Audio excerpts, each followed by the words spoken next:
Galerinha do terceiro B, tudo belezinha? Espero que sim. Bora lá então para mais um vídeo de português? Bora!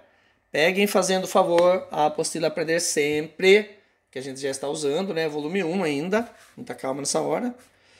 E vamos lá. Então, ó, apostila Aprender Sempre, volume 1, sequência 3. A página está aí na sua tela, página 35. Hoje, então, no caso, aulas 3 e 4, beleza? Então, beleza. Pegue a apostila, por favor. Então, ó, página 35, tem um restinho aí, um finalzinho da aula 2, que se Deus quiser, vocês já fizeram, né? E aqui, ó, aula 3. Bora lá, então. Aula 3. Qual o sentido? Objetivos da aula. Reconhecer as marcas próprias do texto literário. Que mais? Relacionar informações sobre concepções artísticas do século XIX para atribuir significados em leituras críticas em diferentes situações. E também posicionar-se criticamente diante do objeto artístico. Bora lá! 1. Vamos conversar? Vamos. Ao retomarmos a aula anterior, vamos continuar a nossa análise sobre o fragmento, sobre o trechinho do poema de Castro Alves. Releia-o e responda. Vamos reler? Vamos reler. Voltando. Tá aqui, ó. Navio Negreiro. 4. Era um sonho dantesco, o tombadilho que das luzernas avermelha o brilho, em sangue a se banhar.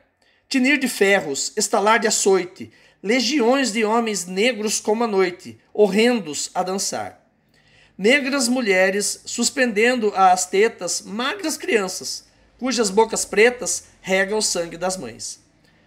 Outras moças, mas nuas e espantadas, no turbilhão de espectros arrastadas, em ânsia e mágoa vãs. E ri-se a orquestra irônica estridente, e da ronda fantástica a serpente faz doudas espirais.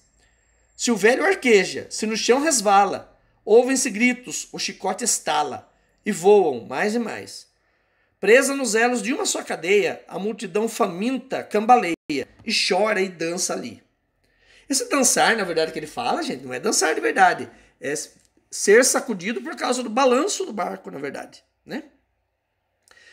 Um de raiva delira, outro enlouquece, outro que martírios embrutece, cantando, geme e ri. O cara ficou louco de vez. No entanto, o capitão manda a manobra e, após fitando o céu que se desdobra, tão puro sobre o mar, diz do fumo entre os densos nevoeiros: vibrai rijo o chicote, marinheiros, fazei-os mais dançar. E ri-se a orquestra irônica, estridente, e da ronda fantástica a serpente faz doudas espirais. Qual um sonho dantesco, as sombras voam, gritos, ais, maldições, preces ressoam, e ri-se Satanás. Então imagens fortes aí. Daí vocês fizeram essas palavras aqui, né? Eu recebi várias aí com essa explicação, várias fotos que vocês mandaram, né? Com o significado de cada uma dessas palavrinhas aí. Obrigado a quem fez, aliás. Então já lemos de novo, né? Tá. 1. Vamos conversar? Ao retomarmos a aula anterior, vamos continuar a nossa análise sobre o fragmento do poema de Castro Alves. Releia-o e responda. Então nós já relemos, então vamos responder. A. Você compreendeu facilmente o sentido do poema? Eu acredito que não, né, gente? Porque é uma linguagem super difícil. Eu precisei dar uma explicadinha aí do contexto histórico para que vocês pudessem entender, né? Então é isso que vocês vão escrever aí, ó. Com as suas palavras, mas aí na A você vai escrever mais ou menos isso. Não entendi logo de cara, não entendi facilmente, mas com o contexto histórico que o professor explicou, ficou mais fácil de entender o que estava acontecendo. Mais ou menos isso, tá? Vira a página 36, B de bola.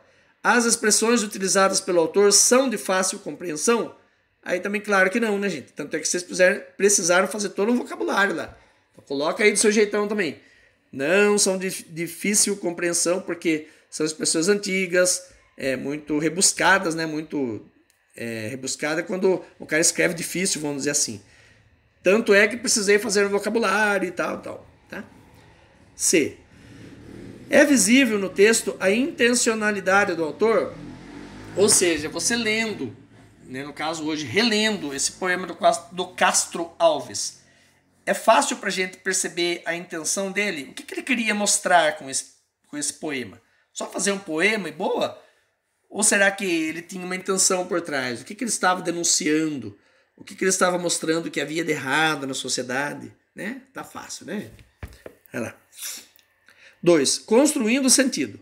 Sabemos que a linguagem literária é caracterizada pela multiplicidade de sentidos, que se utiliza de vários recursos linguísticos na construção do sentido do texto. Além disso, o texto pode ter sido produzido em épocas e lugares diferentes, o que pode dificultar ainda a compreensão da mensagem, uma vez que a linguagem pode variar tanto em relação ao grau de formalidade quanto à variação espaço-temporal. Faltou um tracinho aí, coloca aí para nós. Espaço, tracinho, temporal, tá? Espaço, hífen, temporal. Espaço temporal. No entanto, podemos seguir algumas pistas explícitas no texto, que estão claras no texto lá, que revelam a intencionalidade do autor. Para isso, podemos observar tanto os recursos de linguagem quanto os campos semânticos presentes na estrutura textual. Não se assuste com essas palavras difíceis, tá, gente? Seguindo essas premissas, responda às questões a seguir. A. Observe o quadro e tente completar as colunas com expressões do texto que estabeleçam relações de sentido com as palavras indicadas. Como é que é o negócio que quer fazer aqui? Dantesco, tombadilho. Ó, acho que entendi aqui, ó.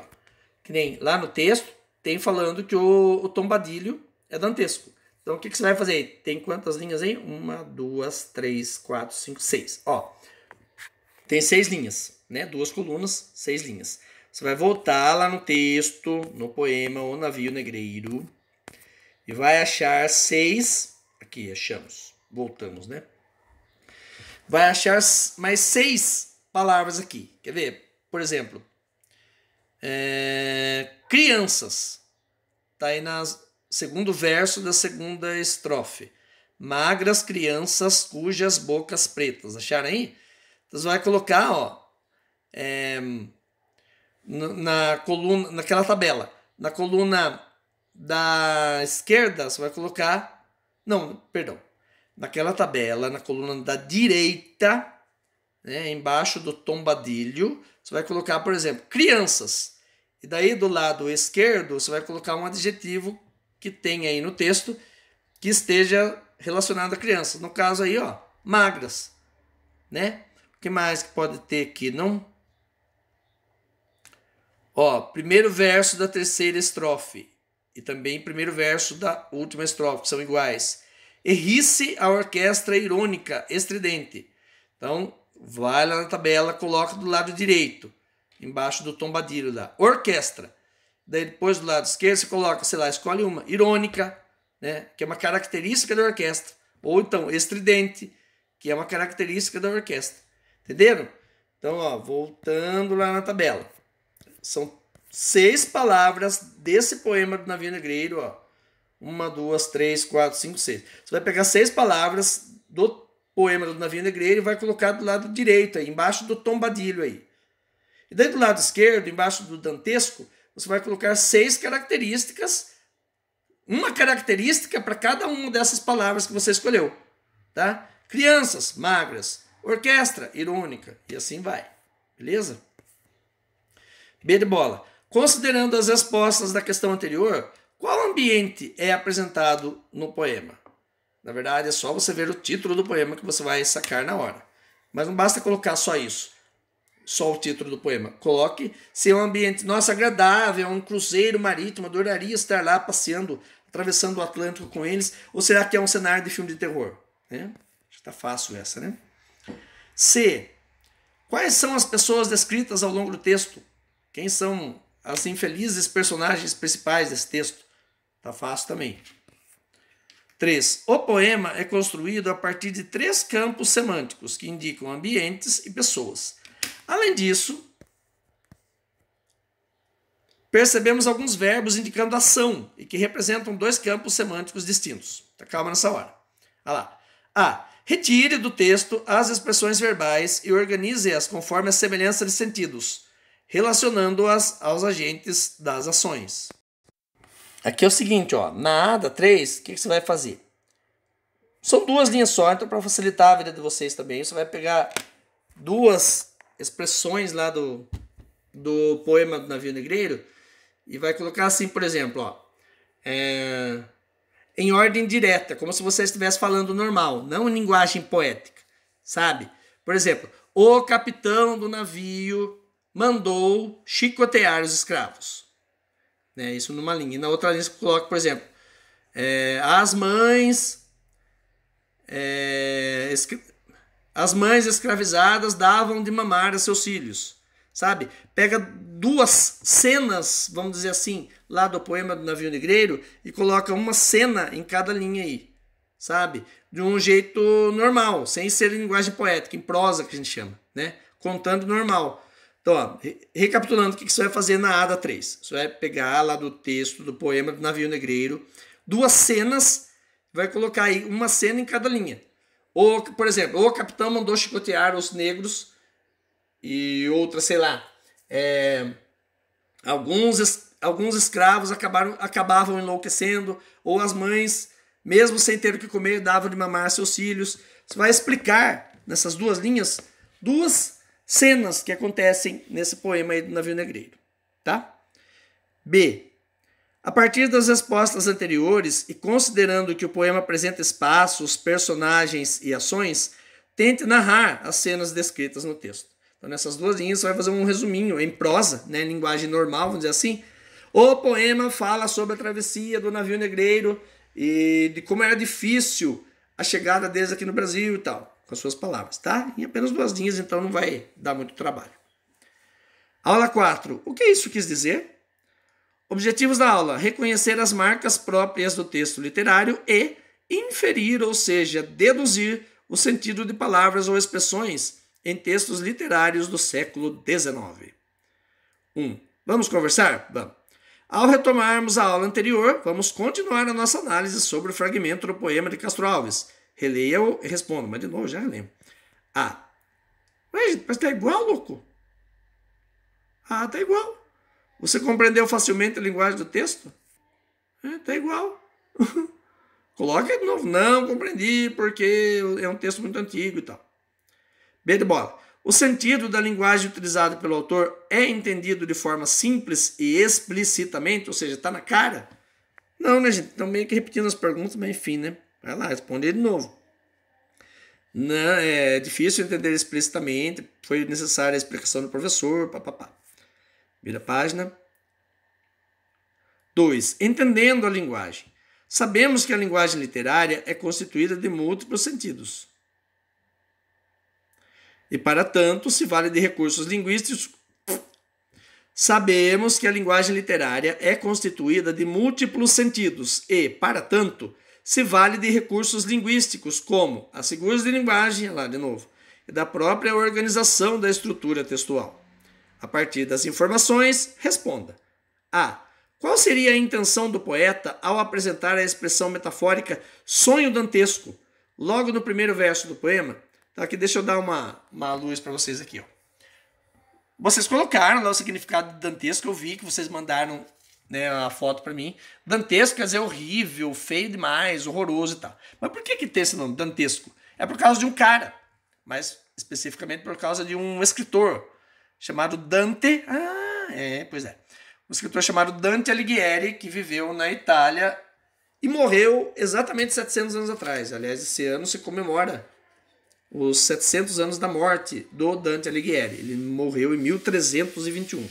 Né? Se você for fazer a conta, 2021 menos 1321 vai dar 700 anos certinho. Tá? Então ele viveu no século XIV. E ele escreveu um poema épico, é um livro, na verdade, chamado A Divina Comédia. Que, né, de comédia não tem nada, porque está mais para terror. Em que ele mostra uma viagem que ele faz em sonho pelo inferno, pelo purgatório e pelo paraíso. E ele dá as descrições assim detalhadas de cada um dos lugares que ele visita, inclusive do inferno. Então ele narra todos os tormentos que as pessoas condenadas passam lá no inferno. Então é bem, eu já li, lógico, né? São bem fortes as imagens. Então por isso que se tornou... Essa palavra dantesco se tornou sinônimo de coisa muito feia, muito horrível. Porque por causa dessa descrição que o Dante faz do inferno. Tá bom? Então, use isso que eu acabei de falar para vocês para responder essa questão aí nessas duas linhas aí. Por que o Castro Alves fala que o navio negreiro é como se fosse um sonho dantesco? Porque era bonito pra caramba? Então dá uma explicação aí, né? B de bola. Ao longo do poema, percebemos a presença de algumas expressões que se opõem semanticamente, ou seja, que têm sentido contrário, como chora e dança, e geme e ri, né? Nos versos 21 e 24, respectivamente.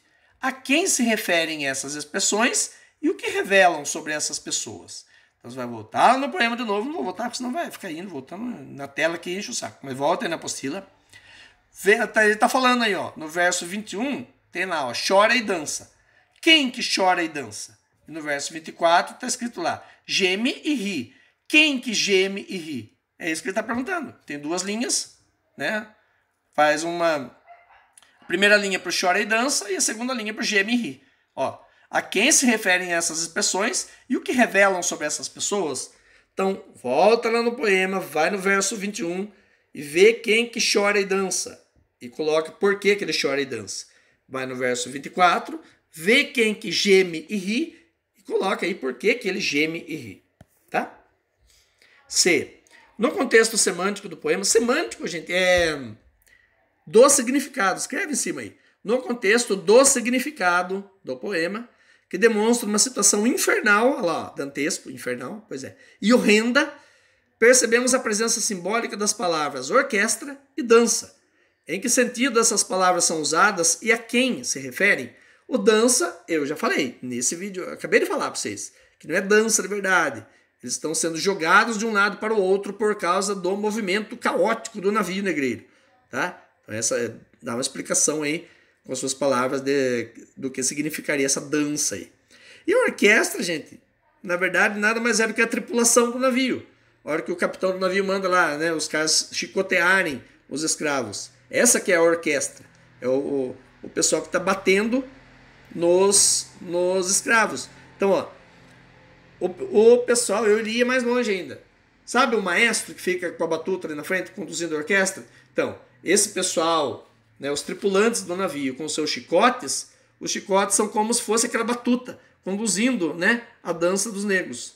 Então, na verdade, cada chicotada que eles dão, os escravos são obrigados a dançar conforme essa música macabra aí. Olha que explicação poética. Coloca aí com suas palavras. Olha lá. Bora lá. Tá. Dele dado. Outra referência simbólica expressa no texto é orquestra irônica, no verso 31.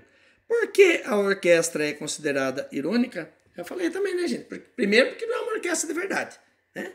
Começa aí já, essa é a ironia, não é uma orquestra, é a tripulação do navio. Né? E porque em vez de trazer alegria, eles só trazem sofrimento para quem está vendo, para quem está ouvindo. Beleza? Coloque aí com suas palavras. E a metáfora inicial apresentada como sonho dantesco é confirmada em outro trecho do poema. Qual é esse trecho? Então você vai achar lá no poema um trecho em que fica bem claro essa imagem infernal que é o navio negreiro. E vai copiar aí na E. Como você vai apenas copiar, coloca entre aspas, por favor. Tá? F. Os dois últimos versos da quinta estrofe representam a fala de alguém.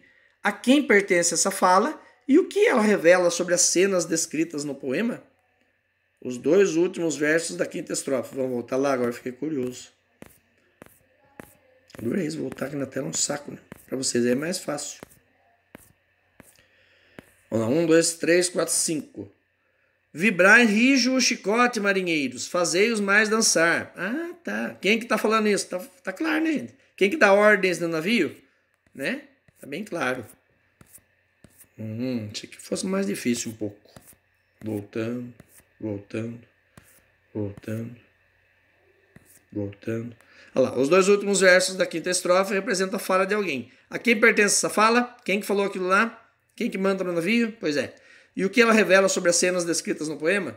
Quer dizer, ela mostra, né, esses dois versos aí mostram quem é que manda, quem é que está no comando, né, do navio negreiro, tá? Coloca aí com suas palavras, por favor. E daí, como diria o Pernalonga, por hoje é só, pessoal. Muito obrigado pela atenção, valeu, até a próxima.